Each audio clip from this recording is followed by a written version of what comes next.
omdat ek begin praat het oor rustigheid, ek het net besef, ons moet baie meer rustig wees met Hebreërs. Ek gaan te vinnig. So wat ek gaan doen vanmôre is net een vers doen. OK? Ek het min of meer 'n som gemaak, as die Here my spaar, het ek min of meer so 40 jaar oor van preek. So ek is seker ons gaan dan klaar maak met Hebreërs. OK, so. Vanmôre gaan ons vers 14 hanteer. Hebreërs 2 vers 14.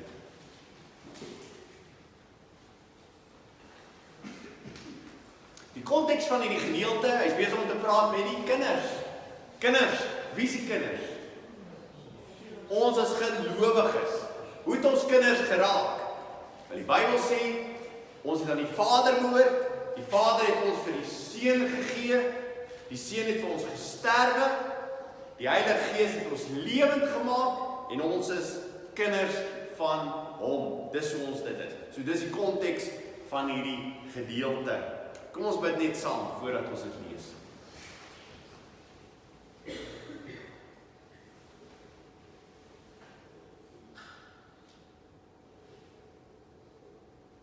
Ja Here, die woord is voor ons oop. Dis vir ons 'n fees. Die feesmaal is gedek deur U.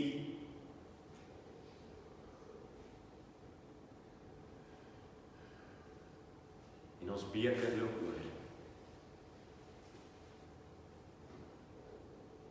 Here, hoe wonderlik as U kinders om te kan luister na die Vader se stem.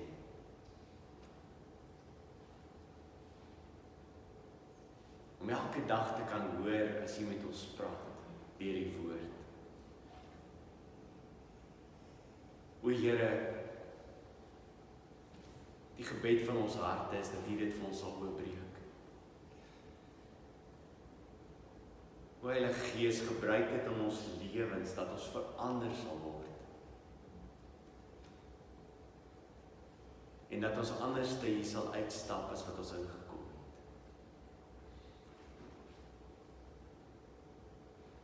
Ja Here, U is die een wat bedien. U is die een wat gee. En ons wil U loof en prys, dat ons die voorreg het vanmôre om te kan ontvang. Spreek Here, want die diensknegt en die diensmaagd luister. Amen. Hebreërs 2 vers 14. Aangesien die kinders dan vlees en bloed deelagtig is, het hy, is Christus, dit ook op dieselfde manier deelagtig geword, sodat hy deur die dood hom tot niet kon maak, wat mag oor die dood het. Dit is die duiwel. Hierdie is 'n gedeelte waar daar soveel misverstande is vandag in die kerk en mense wat dwaallering verkondig rondom die dood en wie in beheer is van die dood. So ek gaan vanmôre daarop stil staan oor wie is in beheer van die dood, wat beteken die dood, dat ons lekker daaroor kan gesels vanuit die skrif uit.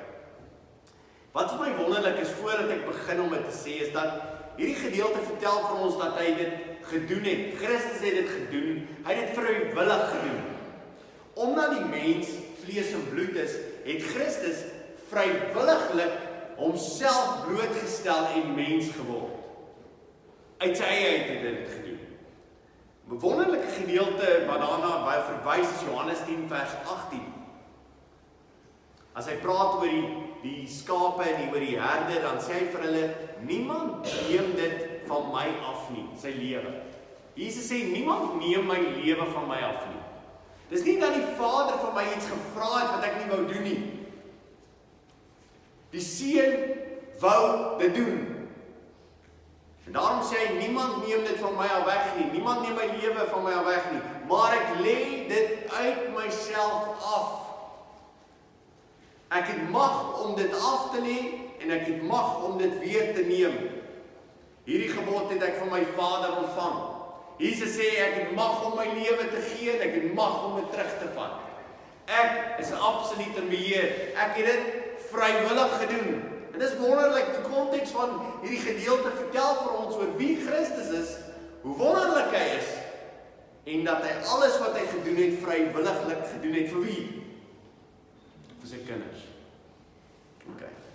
Iemand het hierdie week vir my 'n boodskap gestuur, weer 'n videoklip, en ek luister na die ou se preek, en ek dink met myself, ergens mis hierdie ou dit enorm groot. Sy hele preek gaan daaroor, oor 'n R200 noot, wat bepaal is deur die Reservebank, 'n R200 noot, jy maak nie saak wat daai R200 noot en waar daai R200 noot is nie, sy waarde is bepaal deur God. En toe sê hy, daarom het Christus vir ons gesterwe, want ons waarde is enorm hoog. Is heeltemal totaal nie wat die Bybel vir ons sê nie. Die Bybel vertel vir ons, hoe is dit dat hy gekom het vir ons? Sy waarde is groot, nie my waarde nie. Dis wat die Bybel vir my vertel. Die Bybel vertel my hoe groot is hy, hoe wonderlik is hy. Want as ek na myself kyk, as ek Here, hoe kom het hy gekom vir my? En daarom wil ons kyk na hierdie gedeelte en ons wil sê vir mekaar, dis wonderlik wat plaasgevind het, want geen mens verdien dit dat hy vrywillig sy lewe vir ons kom gee nie. So voor ek op 'n dwaalspoor gaan, kom ons kom terug na hierdie gedeelte. Ek wil praat oor die dood. Wie se meer van die dood? Waar kom die dood vandaan? Oor wat se dood is Jesus besig om te praat? Wat se dood is die Hebreë skrywer as hy aanhaal hierdie gedeelte, is hy besig om oor te praat wat ons moet verstaan. Nou die dood het in die wêreld gekom met die sonde van Adam en Eva. So kom ons kyk Genesis 2. Kom ons maak ons Bybels oop. Wat ek gaan doen vanmôre?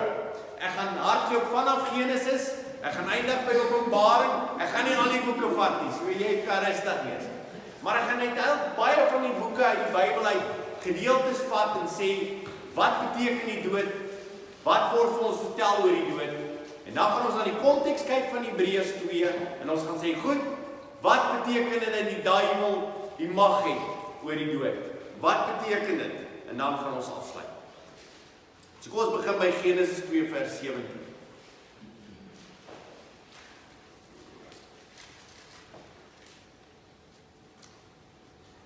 Genesis 2 vers 17 sê, maar van die boom van die kennis van goed en kwaad, God is aan die woord, daarvan mag jy nie eet nie, want die dag as jy daarvan eet, sal jy sekerlik sterwe.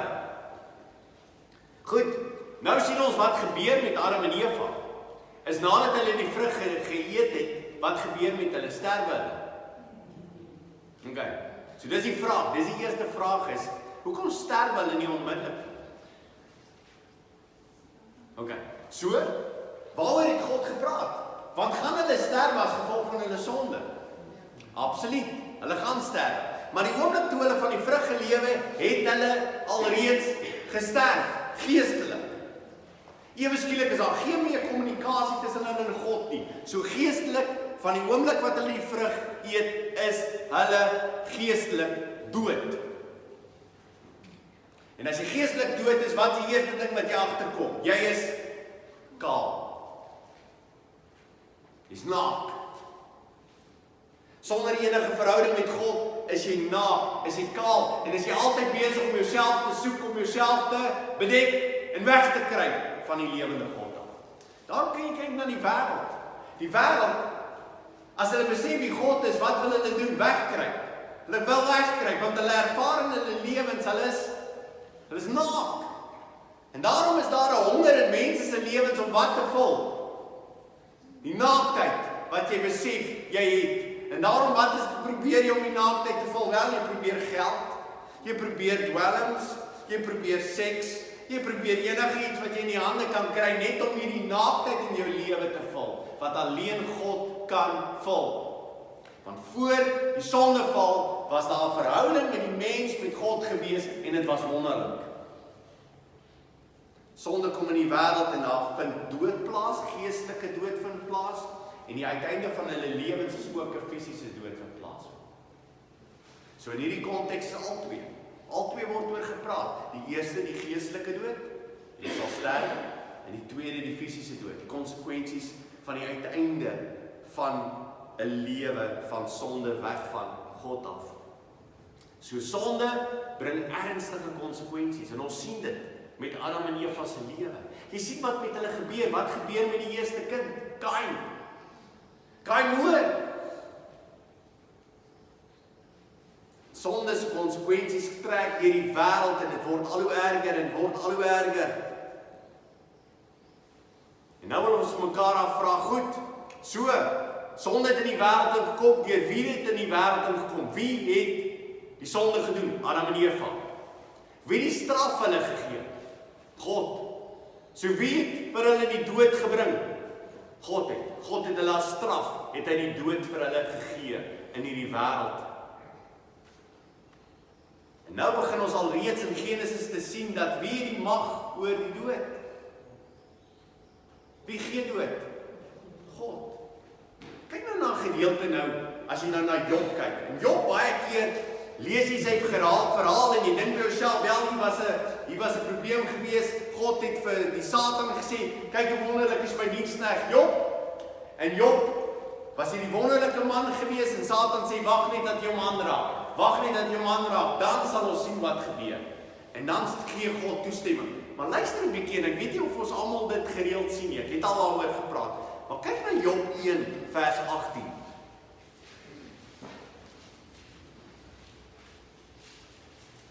Kyk wat gebeur in een van die scenario's van Job se kinders. Ek kan natuurlik nou almal van hulle gaan lees, maar kyk na hierdie spesifieke in Job 1 vers 18. Die diensknegte kom na Job toe, hulle vertel vir Job wat gebeur het. Alles van hom is vernietig. En nou kom daar nog 'n diensknegt. Terwyl die een nog spreek, kom daar 'n ander een en sê, die seuns en die dogters was besig om te eet en wyn te drink in die huis van hulle oudste broer. Toe daar met eens 'n groot wind oor die woestyn kom, wat die huis aan die vier hoeke gryp. En dit het op die jong mense geval, sodat hulle gesterf het, en nie ek alleen het ontvlug om u te vertel. En ek alleen het ontvlug om u te vertel. Nou wil ek gou vir jou vra. As jy hoor, 'n groot wind oor die woestyn het gekom en die huis aan vier hoeke gegryp. Wie het daai wind gestuur? Die duiwel of God? God. God self. God self.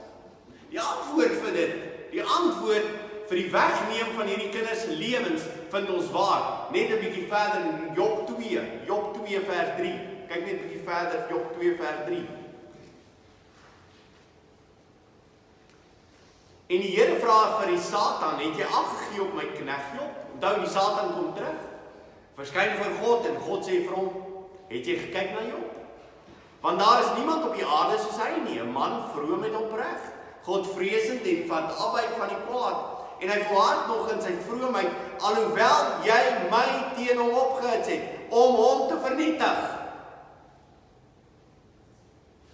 Wie was die een gewees wat die vernietiging gedoen het? Sê die konteks van hierdie gedeelte vir ons. God. Wil jy dit weer lees? Miskien sê jy, lees net weer. Hy sê, want daar is niemand op aarde soos hy nie, 'n man vroom en opreg, Godvreesend, en wat afwyk van die kwaad, en hy volhard nog in sy vroomheid, alhoewel jy, is die Satan, alhoewel jy Satan, my, dis God wat praat, teen hom opgehits het, om hom te vernietig. Wie is die aktiewe persoon wat die vernietiging gedoen het? God.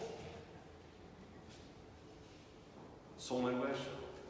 Okay, so, lyk vir ons, as jy nou kyk na Genesis, en jy kyk wie bring die dood in die wêreld, dan is dit God. Dit is gevolg van die straf. En jy sien dat, selfs met die Satan wat na God te kom en sê, wag net, as jy alles van hom aanraak, dan is dit nog steeds God wat te doen. Wat in beheer is van dit. En daarom sal Job sê in Job 14, as jy nou net weer verder blaai in Job 14 vers 5.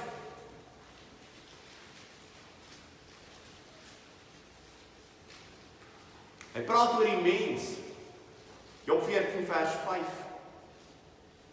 Hy sê, as dan sy dae vasgestel is, die mens se dae is vasgestel, die getal van sy maande by U is, U vir hom grense gestel het waar hy nie oor kan gaan.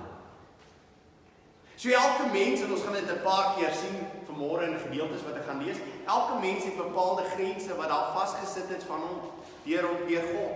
Hy het gesê, dit is hoe lank jy gaan lewe, dis die maande, dis die dae wat jy gaan lewe, dis die uur wat jy gaan lewe, dis vasgestel deur God, en jy kan nie daaroor gaan. So wie bepaal wanneer jy sal sterwe? Wie bepaal die lengte van jou lewe? God bepaal. God is absoluut in beheer daarvan. En as kind van die Here moet jy dit onthou, God regeer oor jou lewe, en as jy wêreldling is, God regeer nog steeds. Jy dink jy's groot, jy's wonderlik, jy gaan planne maak, jy gaan dinge doen, God sê tot daartoe gaan jy lewe, en dan vat ek jou lewe van jou af weg. Want ek is God. Jy is mens. En die bepaalde manier hoe lank jy gaan lewe, het niks te maak oor hoe wonderlik jy is nie. Party mense wat 117 is, dan vra hulle vir hulle, hoe het jy het gemaak tot 117? Dan sê hulle, ek het nie gerook en gedrink nie, ek is 'n decent ou gewees. Nee, ons kan dit sien. 117. Hy moet vir jou sê, as ek 117 is, skiet my, man. Hy wil nie 117 word nie. Okay, wat wonderlik om 117 te word? Ek begin al klaar pyn te ervaar, imagine as ek dubbel toe die ouderdom is. Daar's geen seën in ouderdom hier nie. Okay? Van die wonderlikste kinders van die Here het hoe oud geword? Vroeg is hulle dood. Jakobus verloor sy kop. Stefanus word gestenig. So kan jy deur die kerk se geskiedenis gaan. Dis wonderlik om oud te word. Ja, is great as jy oud word. Maar menige pyn gaan daarmee gepaard. Dit beloof ek. Menigte pyn. So, ons moet vir mekaar sê, die tuiste waarna ons uitsien as kinders van die Here is definitief nie hier nie. My verhouding is werklik waar in die volheid en die wonderlikheid daarvan, absoluut in die ewigheid. Nie hier nie. Hier is dit gedeeltelik. Hier is die koninkryk gedeeltelik. Daar is dit ten volle. So waarheen sien die kind van die Here uit? Ons gaan alweer praat tot aan die einde. Kind van die Here sien uit om vir ewig saam met God te wees. Kyk, kom ons kyk nou nog 'n paar gedeeltes. Deuteronomium 32 vers 39. Wie wat 'n goeie ding, ek dink ek het dit al vir jou gesê. Skryf agter in jou Bybel dood. En dan skryf jy hierdie teksverse. En as iemand vir jou vra daaroor, dan het jy die teksverse. As jy wonder daaroor, dan het jy die teksverse, dan kan jy dit neerskryf en jy kan daaroor gesels. Deuteronomium 32 vers 39. Ons gesels oor wie het in beheer van hierdie lewe, wie het in beheer van ons dood. Want dit lyk vir ons of Hebreë sê, die duiwel het die mag oor die dood. So wat sê die Bybel? En dan gaan ons na die konteks van die gedeelte kyk. Deuteronomium 32 vers 39. Aanskou nou dat dit ek is en daar geen God naas my nie. Ek maak dood en maak lewend. Okay. Volgende gedeelte sê ek verbrysel en ek genees. Daai woord vir die verbrysel, ek sien nuwe vertaling vertel dit as siek. Ek maak siek, ek maak gesond. Okay. So God is in beheer van alles. Wie maak dood, sê hierdie gedeelte? Wie maak dood? God. Ek kan nie verstaan dat dit vreemd is vir mense dat jy as jy die Bybel lees dat jy moet ontdek dat God maak dood nie. Dis nie die duiwel wat jou kindertjies kom vat nie. Dis 'n lewende God wat in beheer was van die dag waarin hulle sou sterf. Dis hy wat bepaal het op 2-jarige ouderdom hierdie kind gaan sterf op 2-jarige ouderdom. Ja, en as konsekwensies daar rondom. Ja, en as iemand dan wat 'n dronk bestuurder was wat veroorsaak het dat die kind sterf op daai oomblik. Maar dit was 'n lewende God wat gesê het dit is die datum waarop daai kind gaan sterwe. Maak dit my fatalisties, maak dit my dat ek net agteroor sit en sê, well.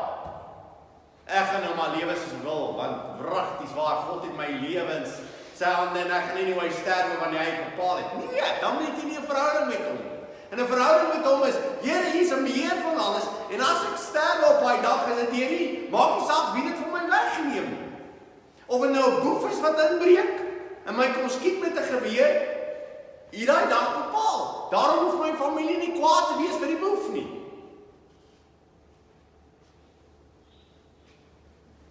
Ek kan hom vergewe. En ek gaan met my lewe. Hoekom? Dit wat hy gedoen het, was dit verkeerd? Absoluut. Maar het God bepaal daai dag dat ek kan sterwe? Ja. Ek sou nie 'n sekond langer gelewe het. En as die boef nie ingebreek het en my dood geskiet het, die hartaanval gehad. Maar daai dag is bepaal deur 'n lewende God, jy sal sterwe. Dis hoe lank jy sal lewe. Maak dit vir julle sin. Okay, so God is in beheer daarvan. Dan Psalm 31 vers 15 en 16.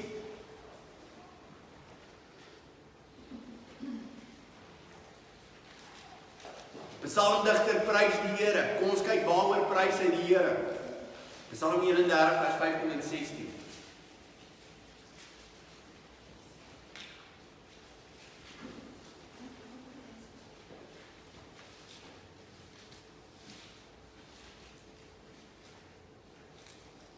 Psalm 31 vers 15 en 16. Maar ek vertrou op U, o Here.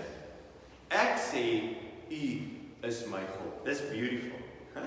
Dit is my een van die wonderlikste, as jy by daai punt in jou lewe kom en jy sê, Here, ek vertrou U. O Here, ek sê U is my God. U is my God. U is my God. Ek vertrou op U. Ek vertrou nie op mense nie. Ek vertrou nie op wat dinge rondom my besig is om te gebeur nie. Ek vertrou op U. U is my God. Nou luister na vers 16. My tye is in U hand. My tye. Beteken my leeftyd. My leeftyd is in U hand. My leeftyd, presies hoe lank ek gaan lewe, is in U hand. U dit bepaal. My tye is in U hand. Red my uit die hand van my vyande en van my vervolgers. My tye is in U hand. En dan Psalm 139 vers 16, die baie bekende gedeelte, wat sê, U oë het my ongevormde klomp gesien. Okay, so, wat die psalmdigter sien, voordat enigiets binnekant my ma se maag gemaak is, daai ongevormde klomp.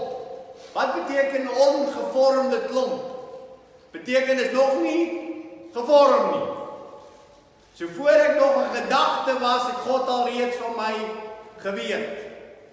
En dit maak sin as jy besef dat ons al reeds aan die Vader behoort het, voordat hy ons vir die Seun gegee het, waarvoor die Seun sou sterwe aan die kruis voor Johan Lou nog ooit 'n gedagte was.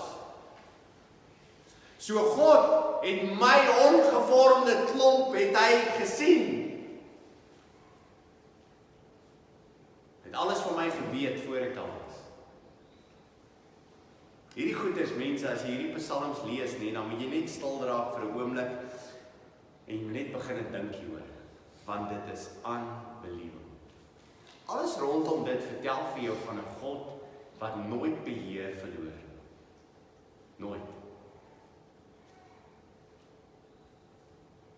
Ek weet nie hoeveel van jy, miskien party van julle wat hier sit, miskien is jy gebore omdat jou ma en pa sonde gedoen het.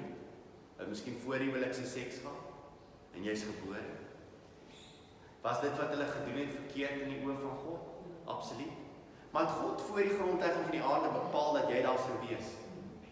Dis awesome. Met van die grootste foute wat mense in hulle lewens gemaak het, kan God ingryp en hy kan dit iets ongeloofliks maak. Want hy bepaal alles, hy is in beheer van alles, en hy regeer oor alles. U oë het my ongevormde klomp gesien. En in die boek is hulle almal opgeskryf. Daar dat alles bepaal was toe nog geen een van hulle daar was nie. Hy het in sy boek geskryf oor alles. Hy het geskryf rondom my. Hy het geskryf oor die dae wat ek sou lewe. Alles is opgeskryf op die boek. Nog toe geen een daarvan daar was nie. Dit het gebeur.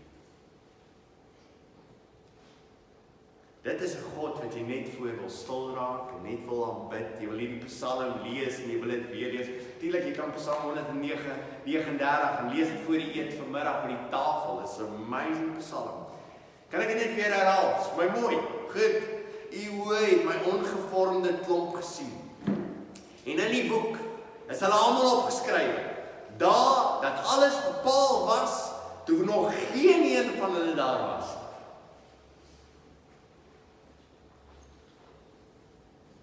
En daarom elke ding wat plaasvind, bepaal God dit. Hy is 'n beheer daarvan.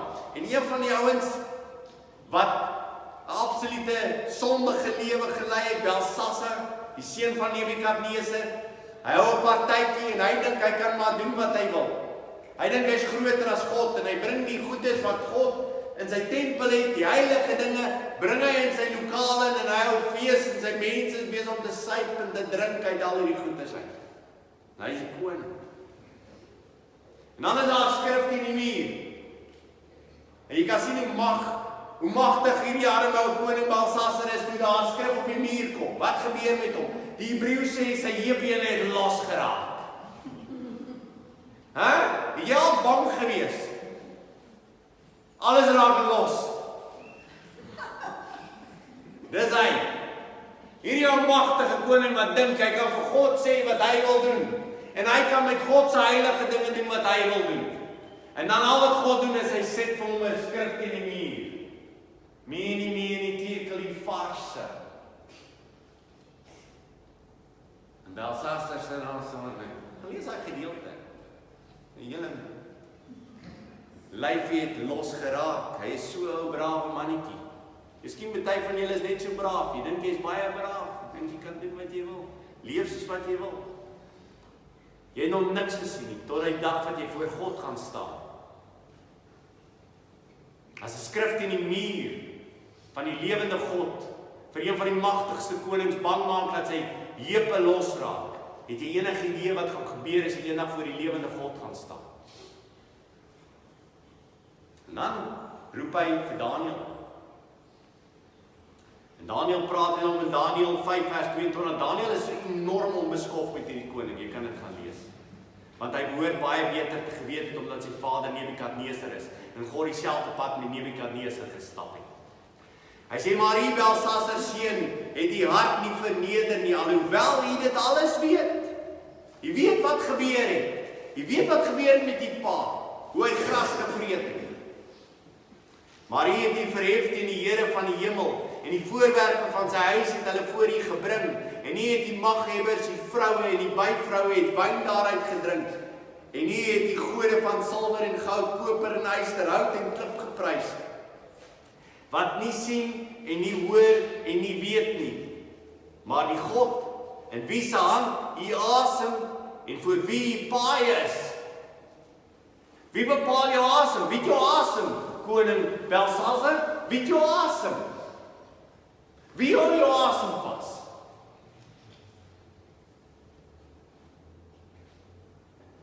Nou het dan daai beeld gedink. God hou jou asem vas, Belsasar. God hou jou asem vas, net so.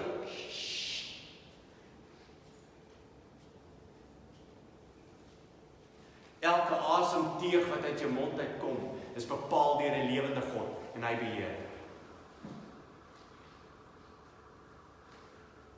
En die grootste probleem met Belsasar en die probleem met Nebukadneser voor hom was, is jy dink jy's magtig. Jy dink jy kan aanhou met jou lewe. Jy dink elke dag is deur jou bepaal. Jy lewe soos jy wil. En jy sal aanhou lewe solank as jy wil. Nee, sê die Bybel. Die Bybel sê God het jou daar in sy hande en jou asem is in sy hande. En jou gesondheid is in sy hande. Alles is in sy hande. Maar die God in wie se hand u asem en voor wie al die paaie is, al jou paaie is voor God. Hom het u nie vereer nie. Dis kom in die Nuwe Testament en jy kry van Ananias en Safira en hulle lieg voor God. Wie neem hulle lewens van hulle al weg? God. In hierdie oomblik sal jy sterwe omdat jy vir die Heilige Gees gelieg het. In 1 Korintiërs 11 is daar 'n klomp mense in die gemeente, hulle dink hulle kan lewe soos hulle wil. Hulle dink hulle kan die nagmaal gebruik en aanhou met lewe soos hulle wil. Hulle sien dan op mekaar neer en die rykes is beter as die armes en die rykes eet hulle dik en hulle tot begin syp by die kerk. As jy ooit 'n org van 'n gemeente gesien het, Korintiërs. En hy skryf vir hulle in 1 Korintiërs 11 vers 30 en hy sê, daarom is daar onder julle baie swakkes en siekles en 'n aantal van julle het al reeds ontslaap. God se straf, party van julle is al dood. En dan sluit ons af in Openbaring. Openbaring 1 vers 17 en 18. En toe ek hom sien, is Christus, val ek soos 'n dooie aan sy voete. En hy het sy regterhand op my gelê en vir my gesê, moenie vrees nie, ek is die eerste en die laaste. En die lewende, en ek was dood, en kyk, ek leef tot in ewigheid. Amen.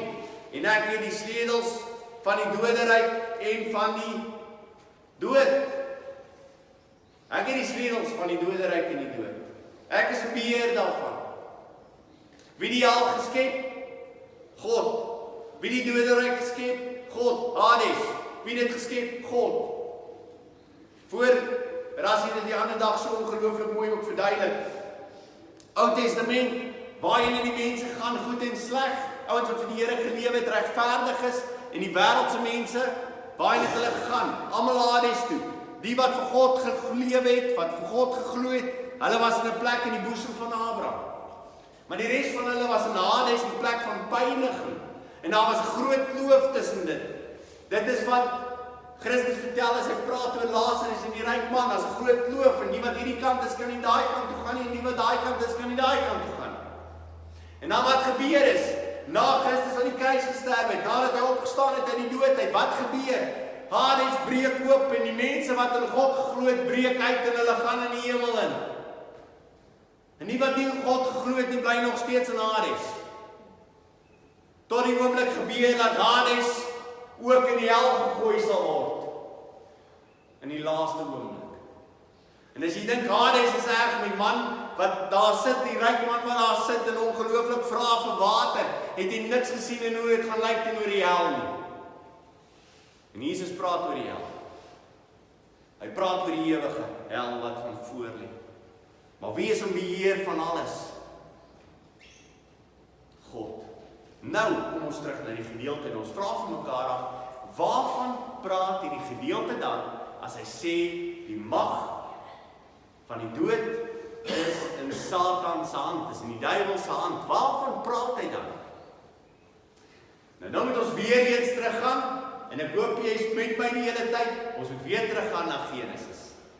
So, ons het nou tot 'n Openbaring gevorder, ons gaan weer terug na Genesis toe, en ons vra vir mekaar af, wat het hierdie duiwel, hoe het hy die mag? Waarvan word hier gepraat?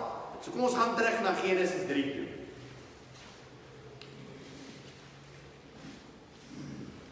Die slang, die Satan, kom na die vrou.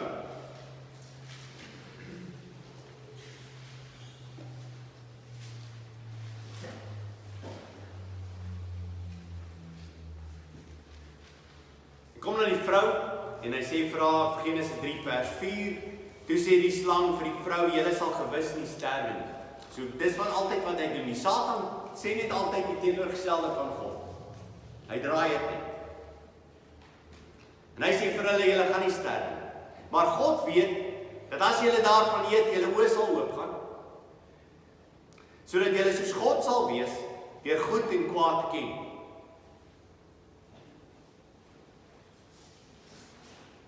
Toe sien die vrou, dat die boom goed was om van te eet, en dat hy 'n lus was vir die oë. So dis altyd wat gebeur is, die Satan vertel vir jou iets is pragtig, iets is wonderlik. Hy sê vir jou, as jy net dit het, gaan jy bly wees. Jy gaan bly wees as jy dit kry. Kry net dit vir jou, jy gaan so bly wees. En dan kyk die mens daarna en dan sê die mens vir homself, dit lyk amazing, dit lyk wonderlik. En dan wat die mens gaan doen is, hy gaan altyd daarvan eet. Dis wat hy wil doen, hy wil daarvan eet, hy wil dit hê. 'n boom wat 'n mens kan begeer om verstand te kry. Jy sien, dis interessant genoeg vir my, nee? Dat die wêreld vertel vir jou altyd, hulle is slimmer as jy. En dit kom uit die tuin van die Here uit. Want die duiwel sê vir jou, as jy hom volg, dan sal jy regtig waar verstand kry. Dan is jy slim. Die res van julle is stupid man, julle geniet nie julle lewe nie ouens, dis lekker daar buite. Dis lekker. Voorhuwelikse seks, beautiful. As jy dit maar net daarvan kan deel kry. Dit verryk jou lewe so om voorhuwelik seks te hê.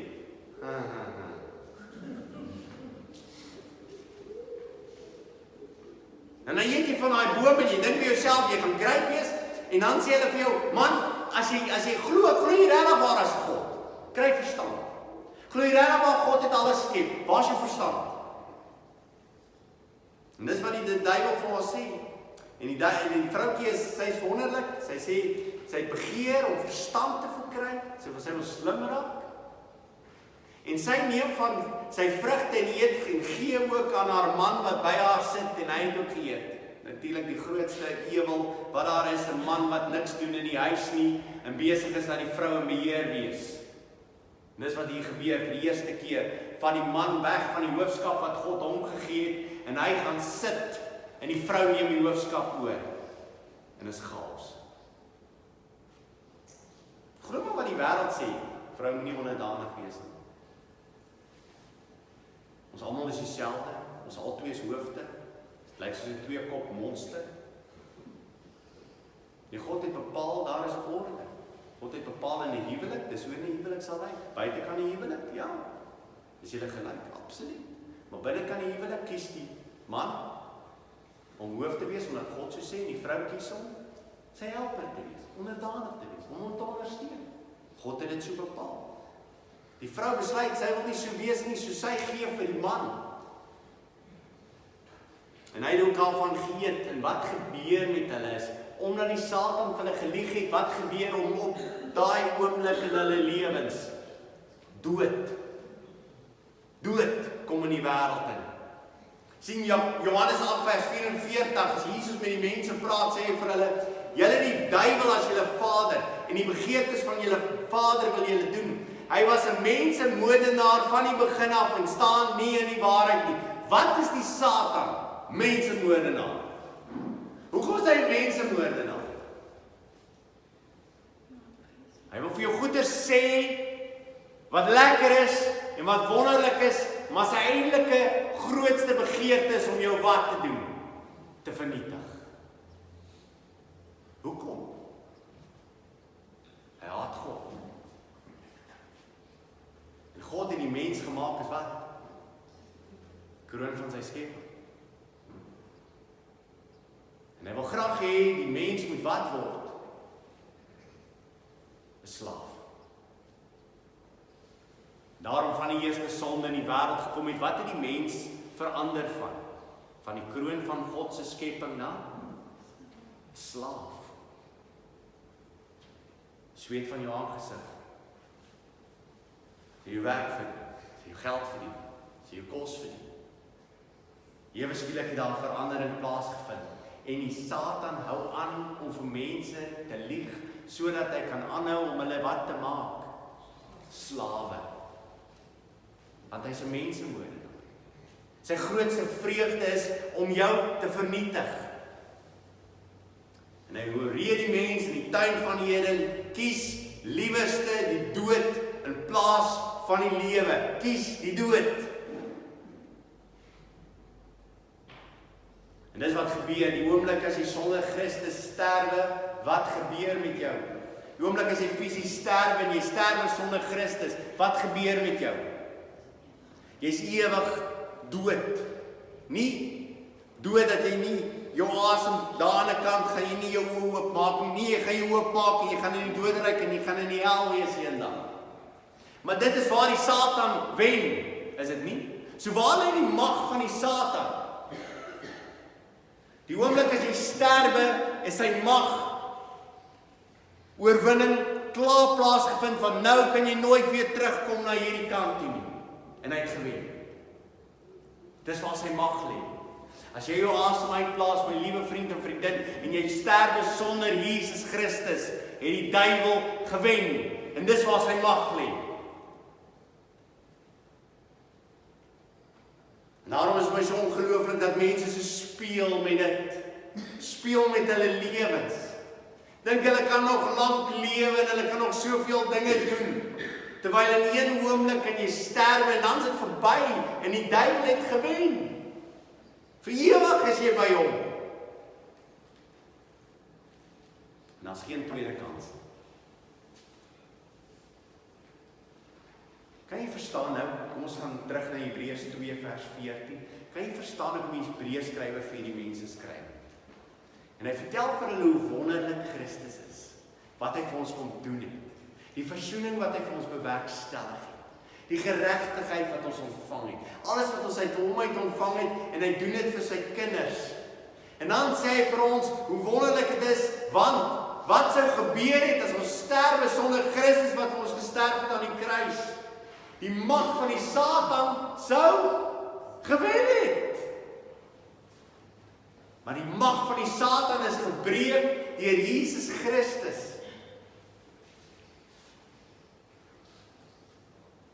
Daarom sê 2 Korintiërs 5 vers 18, en dit alles is uit God, wat ons met homself versoen het deur Jesus Christus, en ons die bediening van die versoening gegee het, naamlik dat God in Christus die wêreld met homself versoen het, deur hulle misdade nie toe te reken nie, en die woord van versoening aan ons toe vertrou het. Daar's versoening, daar's herstel. Athanasius, een van die vroeë kerkvaders, skryf oor hierdie gedeelte. En hy sê, deur Christus se dood het daar 2 dinge gebeur. Hy sê die einde aan die wet van die dood, wat ons weg versper het, en 'n nuwe begin van lewe vir ons gegee het deur die hoop van die opstanding. So wat het gebeur? Christus se dood het 2 dinge bewerkstellig, sê Athanasius. Die eerste is, daar was 'n versperring in die pad gewees. Die dood was die versperring gewees, ons kon nie oorkom nie. En Christus se oorwinning oor die dood is wat? Die oomblik as ek sterwe, is ek nou by hom. Oorwinning. En wat het nog verder gebeur? Daar is nou hoop. Daar's nou hoop vir die opstanding. Daar's nie meer 'n vrees vir die fisiese dood nie.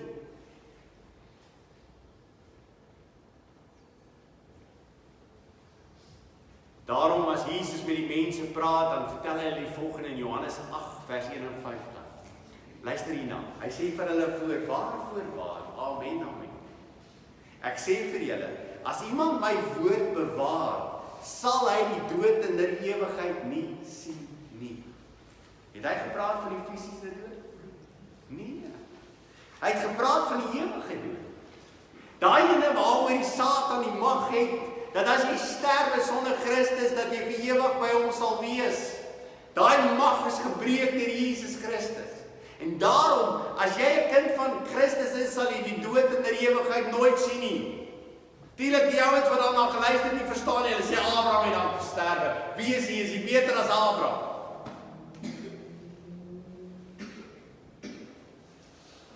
Die grootste vrees wat hulle behoort te gehad het, is vir die vrees vir die dood wat plaasvind nadat jy fisies gesterf het.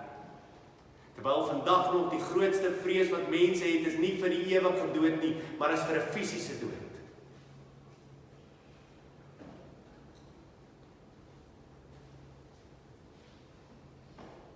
Terwyl die kind van die Here kyk na sy fisiese dood en hy sê, ek weet dit kan gepaard gaan met baie pyn en lyding.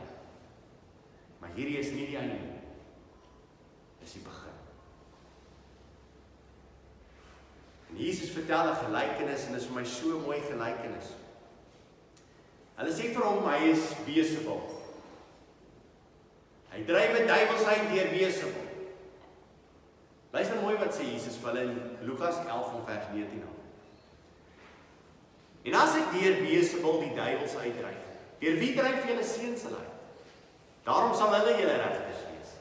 Maar as ek deur die vinger van God die duiwels uitdryf, dan het die koninkryk van God waarlik by julle gekom. Wanneer 'n sterk man wat goed gewapend is in sy huis bewaak, is sy besittings in veiligheid. Maar as een hom oorval wat sterker as hy is en hom oorwin, neem hy sy volle wapenrusting weg, waar hy op vertrou het, en deel sy byt uit. Waaroor praat Jesus in hierdie gedeelte? Wie is die een wat die sterk man is, wat goed gewapend is, wat sy huis bewaak en sy besittings is in veiligheid. Wie is dit? Die duiwel. Al sy besittingkies is in veiligheid, al sy kiddies. Hulle gaan allemaal hel toe. En hy is so bly. En wat gebeur dan is met Christus inkoms in die wêreld in, maar as een hom oorval wat sterker as hy is, en hom oorwin, dit het aan die kruis plaasgevind. Het Christus in die wêreld gekom en hy het hom oorwin. Hy is die nekslag toegeneem. Hy die wond. En hy sal totaal vernietig word. Hy het 'n wond aan hom. Onthou jy in Openbaring? Hy het 'n wond aan hom. Die finale slag gaan gegee word vir hom. Slag gevonnis. Maar hy is gewond en waar? Aan die kruis. En wat het gebeur? Christus wat sterker as hy is, het hom oorwin. En hy neem sy volle wapenrusting weg, waarop vertrou hy, en deel sy byt uit. Hy gee vir ons nuwe lewe in hom. Die byt is uitverdeel.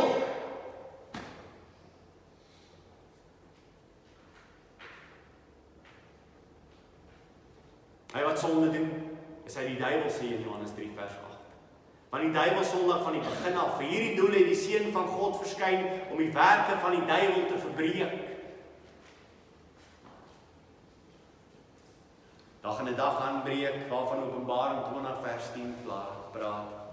En die duiwel wat hulle verlei het, is in die poel van vuur en swaal gewerk waar die dier en die valse profeet is. En hulle sal dag en nag gepynig word tot in alle ewigheid. Wie is in beheer van lewe en dood? God is. Maar as jy in hierdie kant van jou lewe soos wat jy wil en jy gee jou lewe nie vir Jesus Christus, breek die dood aan en 'n ewige dood volg daarop vir ewig in die hel. En dis wat die Satan wil hê. Want sy plan was van die begin af om die mens te vernietig. Hy's 'n mensemoordenaar.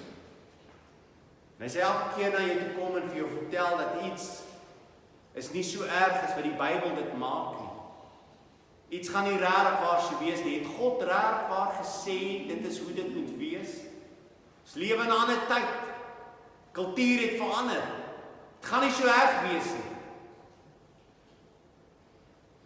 Totdat jy daai vrug van daai sonde eet. En jy ontdek 'n groter honger in jou lewe as ooit tevore.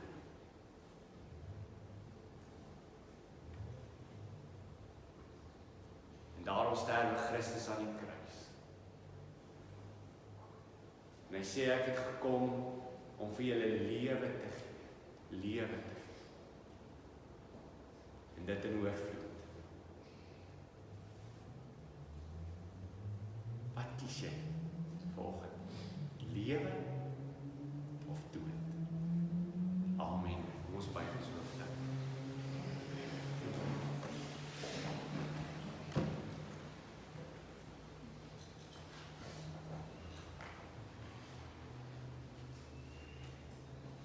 Ja, Here, is wonderlik om deur die woord vanmôre te werk.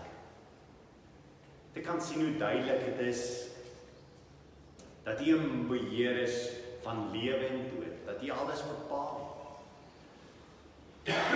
U gee lewe en U neem lewe weg. U maak siek, U maak gesond. U regeer oor alles. Al wat die Satan doen, is hy wil steel. Hy's 'n mensemoordenaar. En Here, rondom ons ervaar ons dit en ons sien dit ook in ons eie lewens hoe baie keer. Hy kom met allerlei beloftes. Net om te ontdek, daar's pyn, daar's seer. Here het aan die kruis gesterwe en vir ons die oorwinning kom behaal. Ja, Here, die gebed van my hart is, as daar iemand is wat vanmôre hier sit, wat vanmôre besig is om met sonde te speel, dat hy of sy dit sal ontdek deur die Gees. Dat hulle in hierdie oomblikke voor U sal kom en sê, Here Jesus, ek hou vas aan die kruis, kom maak my vry. Ek het alleen geglo.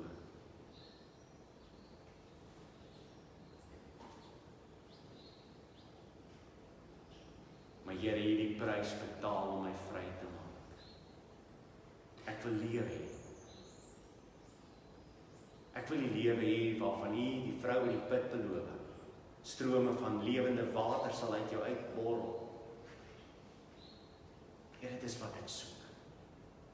En ek weet, dit is alleen in U. In 'n verhouding met U. Terwyl ons hoofde gebuig is, miskien wil jy met die Here op hierdie stadium praat. My gebed is, as jy besig is met sonde in jou lewe, dat jy hierdie oomblik voor die Here sal bring, dit sal bely en dit sal laat staan. Christus kan jou alleenlik vrymaak. Kom ons raak stil voor hom in 'n geleentheid waarin ons met hom kan praat.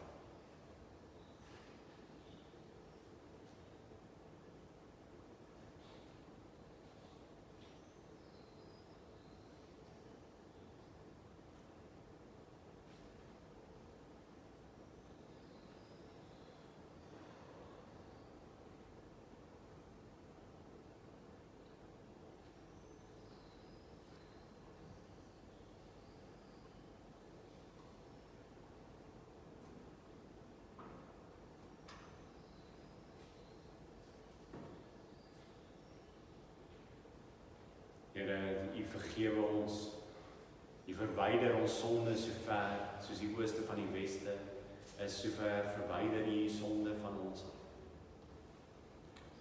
Hoe wonderlik is dit, Here, om aan U vas te hou. Hoe wonderlik, Here, om te besef, U het waarlik versoening vir U kinders bewerkstellig. Dankie dat ons vry kan wees.